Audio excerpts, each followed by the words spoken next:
புது பொலிவுடன் உங்கள் TVI.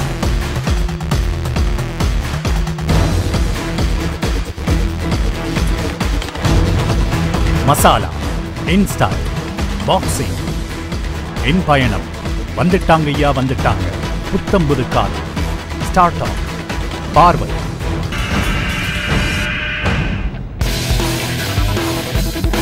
இன்னும் பல நிகழ்ச்சிகளுடன் உங்கள் TVI.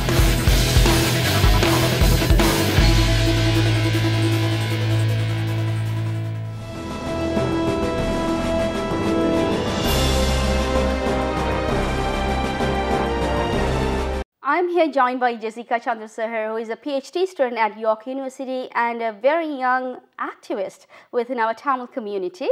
She returned home Canada recently after being deported from Indonesia during her attempt to aid a ship full of refugees. That was an unfortunate situation, but we are glad that you're here safe and sound. Welcome to the show, Jassica. Thank you.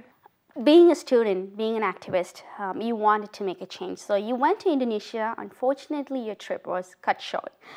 But you were able to interact with the people on the boat and some officials there. So can you describe the situation at hand? Yes, the situation continues to deteriorate. There's a threat of a chickenpox outbreak, and the woman who is pregnant has contracted chickenpox as well. Mm-hmm. How about the food condition? The food it continues to be very poor, of very poor quality. Mm-hmm. It makes the people very sick, and the children are not getting proper nutritional supplements from the food, especially the young children. Mm-hmm. How many times are they being fed? 2-3 times a day, but the portions are very small, and the food, there's a lot of oil, so it makes people quite sick. Mm-hmm. In terms of medical care, are they getting proper medical care? No, they're not. There is a hospital that they can go to, but oftentimes they are either turned away, or they're not given proper medical care, or they're denied altogether. Mm-hmm. How many people are currently on the boat?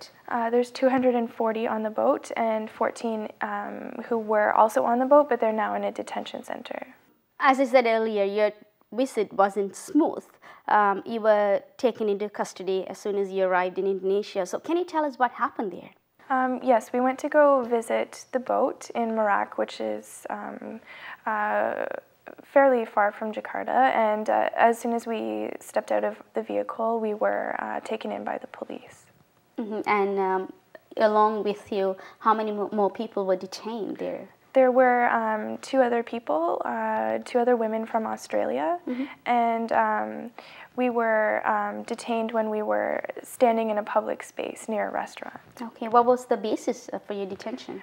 There was never any official reason given. Okay. They have said it's because we went into a forbidden area, but it was a public space, so we're really, to this day, not quite sure why. Okay, so how did you get the help, or who did you get the help from to return home?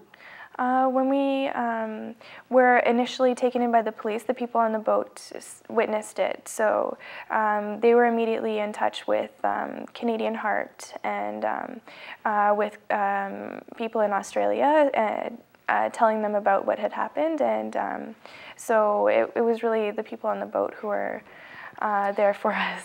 Helped you guys, yeah. Since you returned to Canada, what are some initiatives you have been taking to push this matter onto international stage or bring more awareness about the current situation? Yes, we've tried to deal with or organize around the issue on several levels. So we are trying to work with the families so that they could sponsor their family members who are on the boat. We're working with the Canadian Council for Refugees. We've held 2 vigils now. Mm-hmm. We just had one tonight. Mm-hmm. And we are also trying to work with the Indonesian government and other governments who might be able to help the people. Okay. So what are the reactions of the international communities in regards to this matter? When you say international communities, that includes Australian government, Canadian government, Indonesian government, and UN at some level. What are they saying? Well, the Australian government has now officially stated that they will not be helping the people on the boat, which is very unfortunate because it's Australia's fault as to why there's this current situation. The Indonesian government continues to deny the people medical care and access to UNHCR. Canadian government, some of the next steps that we would like to do is to see if the Canadian government might be able to take the people, because they have been quite willing to open their doors to the Tamil community in the past. And so we hope that we could work with them and somehow see if we could bring the people here. And with regards to the United Nations, unfortunately, because Indonesia is not a signatory to the UNHCR Convention on the Rights of Refugees, they're really quite limited in what they can do. Since you returned to Canada, what are some initiatives you have been taking to push this matter onto international stage or bring more awareness about the current situation? Yes, we've tried to deal with or organize around the issue on several levels. So we are trying to work with the families so that they could sponsor their family members who are on the boat. We're working with the Canadian Council for Refugees. We've held 2 vigils now. We just had one tonight. And we are also trying to work with the Indonesian government and other governments who might be able to help the people. Since you had first-hand experience, can you tell us what do you think is going to happen to these people next? Or what sort of steps has to be taken next to provide some help to these people? We're really not clear, and which is a big concern. The Indonesian government has said that they'll be putting the people into a detention center that they're preparing specifically for the people. And this is very alarming because they will be out of the public eye. They will not be allowed to leave. They'll be guarded by the Indonesian police, and quite possibly continue to be denied access to UNHCR. How do you expect the Tamil community here in Canada to help you out with this matter?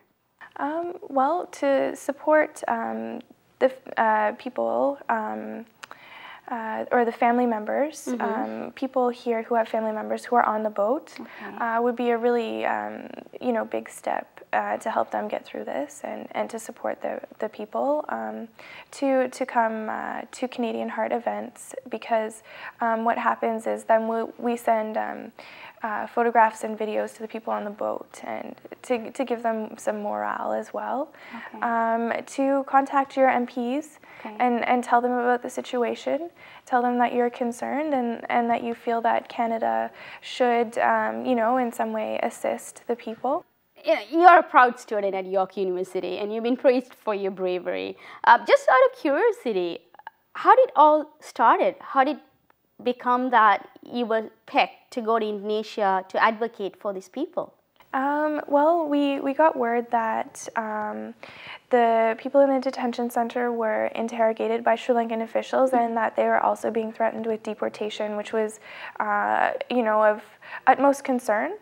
And so we connected with the people in Australia, and we decided that we should go to Indonesia immediately and to advocate for the people. That's all time we have, Jassica. Thank you so much for joining us. It's been a pleasure chatting with you. I wish all the best to you for all the good deeds that you're doing and you will continue to do. Thank you so much. Thank you. புது பொலிவுடன் உங்கள் TVI.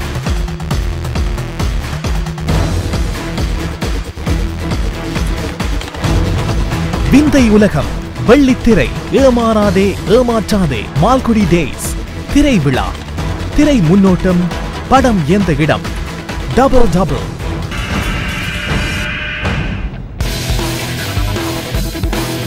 இன்னும் பல புதிய நிகழ்ச்சிகளுடன் உங்கள் TVI.